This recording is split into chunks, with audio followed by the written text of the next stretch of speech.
Hello दोस्तों, आज जो है हम एम कॉम फोर्थ सेम का पेपर जो है डिस्कस करने जा रहे हैं, जो मई 2023 में बीयू यूनिवर्सिटी में हुआ था, of the consumer behaviour.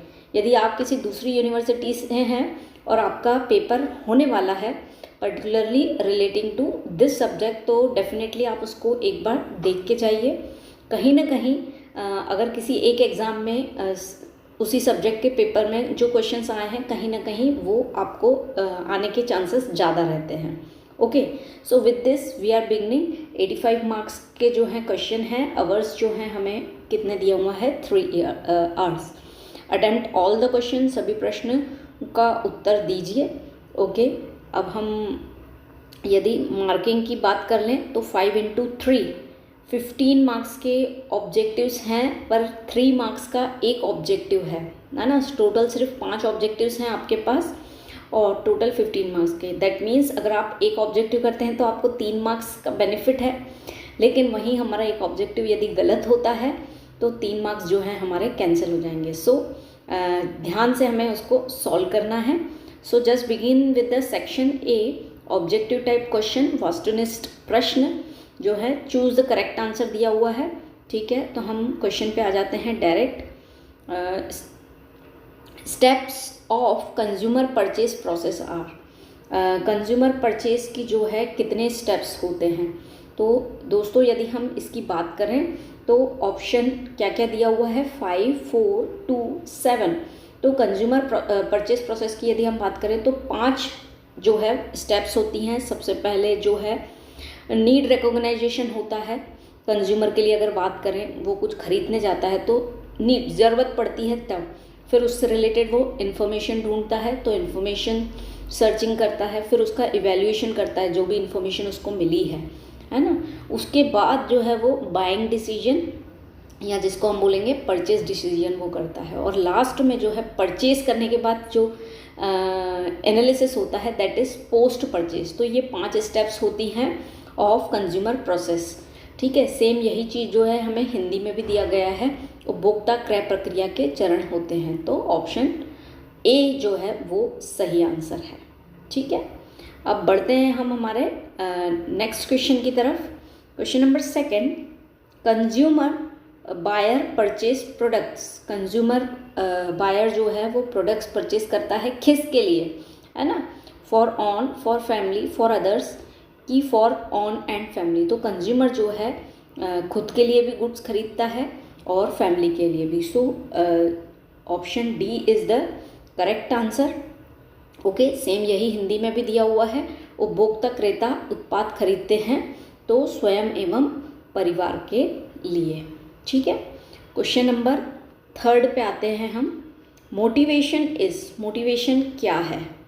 Okay, क्या ये इंटरनल इमोशन है, एक्सटर्नल इमोशन है, बोथ है, कि नन ऑफ द अबव है ना। अभिप्रेरणा है, आंतरिक भावना, बाह्य भावना, या दोनों, या उपरोक्त में से कोई नहीं।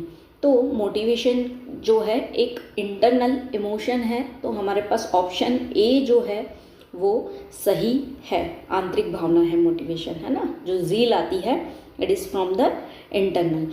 ओके, अब हम बढ़ते हैं हमारे नेक्स्ट क्वेश्चन की तरफ। Principles of consumer behaviour are. Question number 4, consumer behaviour के क्या प्रिंसिपल्स हैं, इसको अब हम हिंदी में भी देख लेते हैं। ओके, एंड ऑप्शंस रीड करते हैं। Consumer demand, market power, demand supply, none of the above. उपभोक्ता व्यवहार के सिद्धांत हैं उपभोक्ता की मांग, बाजार शक्ति, मांग पूर्ति, या उपरोक्त में से कोई नहीं। तो यदि हम इसके प्रिंसिपल ऑफ कंज्यूमर बिहेवियर की बात करें तो इसका प्रिंसिपल होता है कंज्यूमर्स डिमांड। तो ऑप्शन ए जो है वो आपका सही है। ठीक है, अब बढ़ते हैं हम हमारे 5th objective, that is the last objective. 3 marks के ऑब्जेक्टिव है। थोड़ा सा क्रिटिकल केस है कि एक भी ऑब्जेक्टिव हमारा गलत होता है तो डायरेक्ट हमें -3 होते हैं। ओके, तो आपको अच्छे से प्रिपेयर करना है। ओके, अब हम बात करें, cost of developing new customer is always much dash than retaining the existing customer. जो कॉस्ट है नए कस्टमर बनाने की, क्या ज़्यादा होगा कि कम होगा जो ऑलरेडी कस्टमर है? इसका आंसर लॉजिकली भी हम लगा सकते हैं। एक बार ऑप्शंस रीड करते हैं, लोअर, हायर, इनकरेजिंग या डिस्करेजिंग। ओके, हिंदी में भी पढ़ लेते हैं। एक मौजूदा ग्राहक को बनाए रखने की तुलना में नए ग्राहक बनाने की लागत हमेशा डैश होती है। तो लागत, नए कस्टमर्स बनाने के लिए लागत क्या होगी? हाई होगी, हमेशा अधिक होगी जो ऑलरेडी आपके कस्टमर्स हैं उनसे, है ना। नए कस्टमर बनाने में हमें जो है लागत ज़्यादा लगेगी। ठीक है, अब हम आते हैं हमारे सेक्शन बी की तरफ। ओके, सेक्शन नंबर बी, थोड़ा सा हम उसको जूम कर लेते हैं। Okay, yes, section B, short answer type questions, है ना। अब यहाँ पे हमारे को मार्किंग दी गई है 5x5, दैट मीन्स 5 क्वेश्चन है, 5 मार्क्स ईच। ठीक है, explain the characteristics of consumer behaviour. Okay, Hindi में यदि हम इसको रीड करें, उपभोक्ता व्यवहार की विशेषताओं का वर्णन कीजिए। अब कंज्यूमर बिहेवियर की क्या कैरेक्टरिस्टिक्स हो सकती है? अभी हमने ऑब्जेक्टिव डिस्कस किया फर्स्ट कि कंज्यूमर बिहेवियर को कैसे रिकॉग्नाइज किया जाता है। तो सबसे पहले क्या होगी? नीड रिकॉग्नाइजेशन होती है, उसके बाद इंफॉर्मेशन सर्च करते हैं, फिर वही उसका इवैल्यूएशन करेंगे, फिर जो है बाइंग प्रोसेस, परचेजिंग प्रोसेस चलेगा और उसके बाद पोस्ट परचेज प्रोसेस रहेगा। तो इसमें जो है मेजरली आप ये चीज़ें लिख सकते हैं। ओके, हम शॉर्ट में यहाँ पे डिस्कस करेंगे कि क्या आ सकता है answer. Okay, so let us switch to other question. Second का हो सकता है हमें और भी दिया हो। यस, हमारे पास इंटरनल चॉइस है, तो ये भी अच्छी बात है कि इसमें से हम जो सॉल्व कर पाएँ। ओके, अब नेक्स्ट और क्वेश्चन में हमें क्या दिया गया है? Right about 2 variables involve in understanding consumer behaviour. ऐसे कोई 2 वेरिएबल बताने हैं ताकि हम कंज्यूमर बिहेवियर को समझ सकें। हिंदी में भी उसको रीड कर लेते हैं। उपभोक्ता व्यवहार को समझने में शामिल किन्हीं 2 चरों के बारे में लिखिए। तो बहुत सारे फैक्टर्स रहते हैं या वेरिएबल्स रहते हैं जिससे हम कंज्यूमर बिहेवियर को समझ सकते हैं। It depends on the family type कैसा है, डेमोग्राफिक पोर्शन कैसा है, मतलब वहाँ की पॉपुलेशन कैसी है, तभी हम वहाँ की नीड को समझ पाएंगे, है ना। इनकम ऑफ द कंज्यूमर कैसा है, education level of the consumer कैसा है, तो ये सब चीज़ें इसमें आपको मेंशन करना है। ओके, अब question number 3, explain the organisational behaviour. Okay, explain the organisational buying behaviour, संगठनात्मक खरीद व्यवहार की व्याख्या कीजिए। अब ऑर्गेनाइजेशनल बाइंग बिहेवियर क्या है? जैसे कंज्यूमर बिहेवियर हमने देखा कि वो उसकी नीड को जाना जाता है, फिर वो क्या सर्च करता है, फिर वैल्यूएट, उसी तरीके से। और कोई भी ऑर्गेनाइजेशन कोई गुड्स खरीदती है ना, चाहे वो प्रॉफिट ऑर्गेनाइजेशन हो या फिर नॉन प्रॉफिट ऑर्गेनाइजेशन हो, उसका पर्पस क्या होगा? या तो वो गुड्स को रीसेल कर देगी या फिर पर्टिकुलर उस प्रोडक्ट को खरीद कर अपने मैन्युफैक्चरिंग प्रोसेस में लगाएगी ताकि फाइनल गुड्स जो है बन सके। तो ये ऑर्गेनाइजेशनल बाइंग बिहेवियर होता है किसी भी ऑर्गेनाइजेशन का, कि वो 2 काम कर सकती है। पहला कि या तो वो उसको रीसेल कर दे, और दूसरा जो है वो क्या कर सकती है, अपने मैन्युफैक्चरिंग प्रोसेस में लगा सकती है। तो ये कोई भी ऑर्गेनाइजेशन जब कोई गुड्स खरीदती है तो ये उसका बिहेवियर रिकॉग्नाइजेशन किया जाता है। ओके, इसी का ही और हमें दिया गया है, right about the history of consumer research. Consumer research के ऊपर हम क्या लिख सकते हैं? उपभोक्ता अनुसंधान के इतिहास के बारे में लिखिए, है ना। कंज्यूमर रिसर्च की जाती है तो उसमें क्या चीज़ें देखी जाती होंगी? ऑब्वियसली कंज्यूमर के बारे में, कि कंज्यूमर की क्या ट्रेड्स हैं, नीड्स क्या हैं कंज्यूमर की, वो क्या चाहता है ना। मे भी उसका बिहेवियर भी उसमें आ सकता है, उसकी लाइफ स्टाइल पैटर्न, कि क्या उसका स्टैंडर्ड ऑफ लिविंग है। अगर स्टैंडर्ड ऑफ लिविंग बेटर नहीं है, वो ऐसी जगह पर रहता है जो ज़्यादा मेट्रो सिटी नहीं है, तो उसकी लिमिटेशंस रहेंगी, है ना। वो ज़्यादा स्टैंडर्डाइज्ड प्रोडक्ट्स या ब्रांड्स पे नहीं जाएगा। लेकिन वहीं कोई एज अ कंज्यूमर है जो बड़ी सिटी में रहता है, तो ऑब्वियसली वो जो है क्वालिटेटिव प्रोडक्ट्स पे फोकस करेगा, पैकेट्स गुड्स लेगा। तो कंज्यूमर रिसर्च जो है दोस्तों काय पे होती है? Simply on the life style, family background कैसा है हमारा, एजुकेशन कैसा है, ट्रेड्स कैसे हैं, कंज्यूमर के कि वो क्या चाहता है ना। और सबसे मेन बात ये है कि उसकी इनकम कितनी है, क्योंकि मेजरली चीज़ें जो हैं इनकम पे भी डिपेंड करती हैं कि आपकी इनकम है कि नहीं। हम तो चाहते हैं कि हम अच्छा गुड्स खरीदें, बट क्या वो हमारे पास इनकम अवेलेबल है। तो दिस इज़ कंज्यूमर रिसर्च कि कंज्यूमर के बारे में कि वो क्या चाहता है, कौन सा प्रोडक्ट चाहता है ना। तो इस तरीके से हम कंज्यूमर रिसर्च के ऊपर लिख सकते हैं। ओके यस, आगे बढ़ते हैं हम। Question number 4, right about consumer goals. Consumer के गोल के ऊपर हमें लिखना है, उपभोक्ताओं के लक्ष्यों के बारे में लिखिए। तो कंज्यूमर गोल क्या होता है कि कोई भी कंज्यूमर जो है मार्केट को किस तरीके से देखता है ना। दैट मीन्स उसकी अवधारणा क्या है मार्केट को लेके, तभी जो है हम कंज्यूमर के गोल को समझ पाएंगे कि वो क्या चाहता है मार्केट से, कि उसको कौन सी चीज़ चाहिए, पर्टिकुलरली किस रेंज में चाहिए, किस तरीके का प्रोडक्ट चाहिए। तो उसे हम कहते हैं कंज्यूमर गोल। ओके, अब इसी के और में राइट अबाउट मोटिवेशनल रिसर्च, प्रेरक अनुसंधान के बारे में लिखिए। तो सेम यही चीज़ है कि कोई भी कंज्यूमर जो है ऐसी कौन सी बात से या ऐसी कौन सी क्वालिटी से मोटिवेटेड होता है टू बाय अ प्रोडक्ट। तो या तो उसकी नीड है तभी वो मोटिवेटेड है पर्टिकुलर उस प्रोडक्ट को ख़रीदने के लिए, है ना, या फिर उसका एटीट्यूड निर्भर करेगा। इसके अलावा फैमिली बैकग्राउंड निर्भर करेगा कि उसका फैमिली बैकग्राउंड क्या है, तो उस हिसाब से जो है दैट मीन्स मोटिवेशनल रिसर्च में ये रिसर्च की जाती है कि कंज्यूमर की ऐसी कौन सी चीज़ें हैं या ऐसा कौन सा बिहेवियर है जिससे वो पर्टिकुलर प्रोडक्ट खरीदने के लिए प्रेरणादायक होता है ना। तो ये है प्रेरक अनुसंधान। अब बढ़ते हैं हम आगे क्वेश्चन नंबर 5 की तरफ। एक्सप्लेन पर्सनैलिटी, व्यक्तित्व की व्याख्या कीजिए। अब क्या होती है पर्सनैलिटी? पर्सन की, किसी भी पर्सन की क्वालिटी है ना, दैट इज़ पर्सनैलिटी। अब पर्सनैलिटी में अलग अलग चीज़ें आती हैं। ट्रेट्स, आपके लाइक्स एंड डिसलाइक्स, आपका बिहेवियरल सिस्टम कितना है ना, या फिर इसके अलावा आपकी internal behaviour and external behaviour भी डिपेंड करता है। ड्रेसिंग सेंस भी आता है इसमें, that is overall personality. Okay, let us move towards the what do you mean by consumer diversity।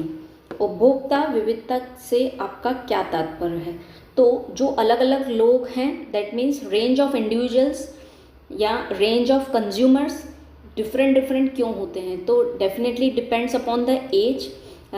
यदि हम किसी बच्चे की बात करें तो उसकी डिमांड हो सकती है कि उसे चॉकलेट्स चाहिए या टॉयज़ चाहिए, वहीं एडल्ट की डिमांड कुछ और रहेगी, और वैसे ही ओल्ड की जो है डिमांड कुछ और रहेगी। तो ये फैक्टर्स हैं जो जिससे कंज्यूमर डिफ्रेंशिएट हो जाते हैं, है ना, अलग अलग रेंज बन जाती है कंज्यूमर की। तो एज एक फैक्टर है, ऐसा ही जेंडर मेल एंड फीमेल दूसरा फैक्टर है, या फिर रिलीजन, हम यदि डिफरेंट रिलीजन से डिमांड रिलेट करते हैं तो वहाँ पे जो है कहीं ना कहीं कंज्यूमर डाइवर्सिटी आएगी कि हमारे खाने का पैटर्न कुछ डिफरेंट है किसी और, या पर्टिकुलरली किसी रीज़न से हम एमपी में जो चीज़ खाने की चलती है ज़रूरी नहीं है वो यूपी में भी चले। तो कंज्यूमर डाइवर्सिटी, कंज्यूमर का डिफ्रेंशिएशन या विविधता जो है इससे हो जाती है। ठीक है, अब यदि हम बात करें क्वेश्चन नंबर 6 की, what is meant by effluent consumers, संपन्न उपभोक्ता से आप क्या तात्पर्य है? तो एफिलेंट कंज्यूमर्स से हम बोल सकते हैं कि ऐसा कंज्यूमर जो कि एफिलेंट परिपक्व हो चीज़ों को खरीदने के लिए, दैट मीन्स उसका इनकम लेवल अच्छा हो, एजुकेशन लेवल अच्छा हो, है ना, इस तरीके से। अभी देख लेते हैं कि और में क्या पूछा गया था। Yes, what is meant by selected consumer behaviour? Selected consumer behaviour that means consumer के बिहेवियर को ऑब्जर्व करना, जैसे कि चयनित उपभोक्ता व्यवहार से आपका क्या तात्पर्य है? दैट इज़ ऑलरेडी वो आपकी निगाहों में है कि ये कंज्यूमर जो है इसकी डिमांड ये रहती है, वो ये प्रोडक्ट चाहता है। We can say that it is selected consumer behaviour. Okay, इससे जो है अब हमारे ख़त्म होते हैं शॉर्ट आंसर टाइप क्वेश्चन। अब आ जाते हैं हम हमारे सेक्शन सी की तरफ, that is long answer type question. Okay, जिसे हम कहेंगे दीर्घ उत्तरीय प्रश्न। ओके, तो डिफरेंस पूछा है सबसे पहले, organisational behaviour, buyer behaviour and consumer behaviour. तो दोनों में क्या डिफरेंस है? और कंज्यूमर बिहेवियर का मतलब ये होता है कि जो कंज्यूमर खरीदता है, कुछ बाय करता है, उसके बिहेवियर को रिकॉग्नाइज करना कि वो क्या चाहता है दैट इज़ कंज्यूमर बिहेवियर। वहीं अगर ऑर्गेनाइजेशनल बाइंग बिहेवियर को अगर हम बात करें उसकी, तो इट मीन्स दैट कोई भी ऑर्गेनाइजेशन जो है गुड्स खरीदती है for the purpose of resale, तो उसका बिहेवियर वहाँ चेंज होता है ना, एंड या फिर वो उसलिए परचेस करती है ताकि वो अगले प्रोसेस में उसको डाल सके कि प्रोडक्ट जो है फिनिश गुड बन सके। तो ये उसका मेनली दोनों का मीनिंग है, इसके बेसिस पे हम उसे डिफ्रेंशिएट करेंगे, है ना। अब बढ़ते हैं हम हमारे इसी के ही और क्वेश्चन पे, लॉन्ग आंसर टाइप क्वेश्चन के। Explain the main provision of consumer protection act 1986। One of the important question, उपभोक्ता संरक्षण अधिनियम 1986 के मुख्य प्रावधानों की व्याख्या कीजिए। तो कंज्यूमर प्रोटेक्शन एक्ट सबसे पहले तो ये इम्पॉर्टेंट टॉपिक है, यदि आप किसी भी सेमेस्टर के एग्ज़ाम दे रहे हैं और ये टॉपिक है तो डेफिनेटली आपके पास ये क्वेश्चन तो मिलेगा। अब कंज्यूमर प्रोटेक्शन एक्ट 1986 जो है 24 दिसंबर 1986 में जो है ये पार्लियामेंट में जो है पास हुआ था, और इसका मेन उद्देश्य जो है ये था कि कंज्यूमर्स के राइट्स का प्रोटेक्शन करना, और इसके 31 सेक्शंस जो हैं वो बनाए गए थे, जिसमें जो है अलग अलग चीज़ें दी गई थी। सबसे पहले तो प्रोटेक्शन करना, कंज्यूमर के राइट्स को बताना, है ना। फिर एक उसमें प्रोविज़न में ये दिया गया मीनिंग ऑफ कंज्यूमर, कंज्यूमर का मीनिंग क्या होता है, तो गुड्स की अपेक्षा में कंज्यूमर का मतलब क्या होता है, फिर सर्विस के उसमें, फिर यदि कुछ कंज्यूमर के साथ कुछ धोखाधड़ी होती है या फ्रॉड होती है तो उसमें डिस्प्यूट के केस में क्या पेनल्टीज़ हैं, इन सब के लिए जो है प्रोविजंस बनाए गए हैं। और डिस्प्यूट के केस में यदि रीजनल लेवल पे है तो कंज्यूमर कहाँ अप्लाई कर सकता है कंप्लेंट के लिए, तो दैट इज़ अलग अलग फॉरम बनाए गए हैं, डिस्ट्रिक्ट लेवल पे, स्टेट लेवल पे, नेशनल लेवल पे। तो ये सब चीज़ें जो हैं आपके कंज्यूमर प्रोटेक्शन एक्ट 1986 के प्रोविजंस में दिए गए हैं।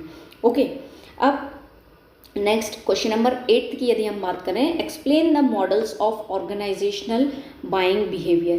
क्रेता संगठनात्मक व्यवहार मॉडल का वर्णन कीजिए। तो अलग अलग लोग हैं जिन्होंने बाइंग बिहेवियर के ऊपर बोला है, जैसे वेबस्टर्स जो हैं एक तरीके के इकोनॉमिस्ट हैं, जो ये बोलते हैं कि ऑर्गेनाइजेशनल बिहेवियर जो है एनवायरमेंटल के ऊपर डिपेंड है, एटीट्यूड के ऊपर डिपेंड है। ऐसे ही एक सेट करके जो है इकोनॉमिस्ट हैं। तो अलग अलग मॉडल्स हैं जिनके बारे में हमें इसमें एक्सप्लेन करना है। ओके, अब इसी का ही और क्वेश्चन हम देख लेते हैं। Explain the characteristics of industrial market in detail. तो हम इंडस्ट्रियल मार्केट की यदि बात करें तो इंडस्ट्रियल गुड्स जो है या तो डायरेक्टली जो है फिनिश्ड गुड्स के वे में डायरेक्टली कंज्यूमर के पास जाएंगे, या फिर किसी मैन्युफैक्चरर होके फिर जो है कंज्यूमर्स के पास जा सकते हैं। तो it is a huge market, substantial market हम बोल सकते हैं जो है इंडस्ट्रियल मार्केट है।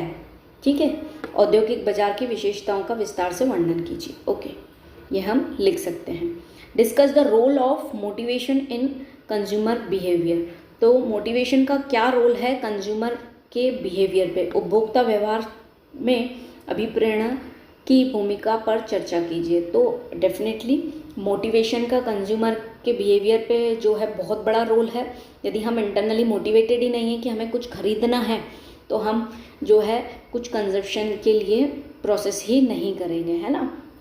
तो डेफिनेटली मोटिवेशन जो है अलग अलग तरीक़ों से हो सकता है, साइकोलॉजिकल हो सकता है, इंट्रिंसिक हो सकता है, एक्सट्रिंसिक हो सकता है ना, इंटरनल हो सकता है, एक्सटर्नल हो सकता है। तो मोटिवेशन जो है एक one of the important factor है कंज्यूमर बिहेवियर के लिए, क्या किसी भी इंडिविजुअल के लिए, है ना। So it is the one of the important factor. अब consumer goals, right a detail note on consumer goals. तो ऑलरेडी हमने कंज्यूमर गोल्स के ऊपर डिस्कस कर लिया, तो आपको उसके ऊपर क्या लिखना है, नोट लिखना है। उपभोक्ताओं के लक्ष्यों पर एक विस्तृत टिप्पणी कीजिए। ठीक है, अब discuss now Freudian theory in detail. Now Freudian सिद्धांत पर विस्तार से चर्चा कीजिए। Okay, this is one of the he is the one of the economist जिन्होंने जो है कंज्यूमर बिहेवियर के ऊपर थ्योरी दी है। उनका ये मानना है कि कंज्यूमर का जो बाइंग प्रोसेस या डिसीजन प्रोसेस रहता है कुछ भी खरीदने के लिए, वो डिपेंड करता है मेनली ऑन इट्स बैकग्राउंड। उसका बैकग्राउंड क्या है उसके ऊपर। दैट मीन्स सबसे पहले उसका फैमिली बैकग्राउंड क्या है, वो क्या सोचता है। दैट मीन्स उसकी बैकग्राउंड में वो सोसाइटियल वे में है, सोशो इकोनॉमिकली सोचता है कि नहीं सोचता है। तो नव फ्राइडियन का यही मानना था कि कंज्यूमर बिहेवियर का जो बाइंग प्रोसेस है वो डिपेंड करता है उसके बैकग्राउंड पे, उसके सोशल स्टेटस पे। ये सब चीज़ें जो हैं उन्होंने बताई थी। ओके, अब जो है इसी का ही हम और भी देख लेते हैं। Right the impact of self concept upon behaviour. Self concept जो है आपके बिहेवियर पे क्या इम्पैक्ट डालता है, व्यवहार पर स्व अवधारणा से पड़ने वाले प्रभाव की व्याख्या कीजिए। सबसे पहली बात, सेल्फ कंसेप्ट क्या होता है कि आपकी अवधारणा या आपका परसेप्शन क्या है किसी चीज़ को लेके, है ना। अब कंज्यूमर बिहेवियर में बात करें या इसको पहले सेल्फ कंसेप्ट को यदि हम समझें, यदि हमने मन में पॉजिटिव अप्रोच रखी है कि I am a kind person, मैं बहुत ही भला इंसान हूँ, तो ऑब्वियस सी बात है कि आपकी पॉजिटिव अप्रोच है तो वाकई आपका बिहेवियर वैसे ही दिखेगा, है ना। यदि कुछ नेगेटिव सोच रहे हो तो आपने आपके प्रति क्या रखा है, सेल्फ कंसेप्ट आपका क्या है, नेगेटिव है, तो आपको हर चीज़ में नेगेटिविटी दिखेगी। तो ये बिहेवियर जो है आपके खरीदने के पैटर्न में भी दिखेगा, है ना, कि ये गुड्स क्वालिटेटिव गुड्स ही खरीदना है मुझे, है ना। आप फोकस रहते हो क्वालिटी के ऊपर, प्राइस सेंसिटिव रहते हो, तो ये सेल्फ कंसेप्ट जो आपकी अवधारणा है इसका बहुत बड़ा प्रभाव रहता है कंज्यूमर के बाइंग प्रोसेस पे। ओके, अब हम बात करें सोशल क्लास या मार्केट सेगमेंटेशन। मार्केट को अलग अलग विभाजित जो है किस तरीके से किया जाता है, जैसे हिंदी में भी इसको रीड कर लेते हैं। सामाजिक वर्ग और बाजार विभाजन का वर्णन कीजिए। अब सोशल क्लास जो है डिपेंड करती है 5 चीज़ों पे, इसका डिवीजन या मार्केट सेगमेंटेशन हुआ है। अपर लेवल, सबसे ऊपरी जो लोग रहते हैं, फिर अपर मिडिल, फिर आता है वर्किंग ग्रुप और फिर आता है लोअर लेवल। तो इस वे में जो है सोशल क्लास या मार्केट सेगमेंटेशन किया गया है। ओके, अब इसी का ही हम और क्वेश्चन भी देख लेते हैं कि क्या पूछा गया था। ओके, सेम वही सोशल क्लास के ऊपर ही है। Right a detail note on social class mobility. सामाजिक वर्ग गतिशीलता पर एक विस्तृत टिप्पणी दीजिए। तो हमने ऑलरेडी सोशल क्लास को समझ लिया कि ये अलग अलग पार्ट्स में डिवाइडेड है, अपर टू लोअर, है ना। अपर मिडिल, फिर आपका आ जाएगा मिडिल, फिर वर्किंग, फिर लोअर ग्रुप। तो इसके ऊपर जो है आपको डिटेल में एक्सप्लेन करना है। ओके, तो यहाँ पे जो है हमारा पेपर भी फिनिश आउट होता है। This were the long answers. हमने जस्ट यहाँ पे एक क्लू लिया है कि यहाँ पे इसका डिस्क्रिप्शन क्या हो सकता है। डिटेल आंसर जो है आपको नोट्स बनाने हैं और प्रिपेयर करना है। यस, यदि कुछ डाउट जाती है तो डेफिनेटली आप उसको पूछ सकते हैं। With this, thank you and all the best for your exam.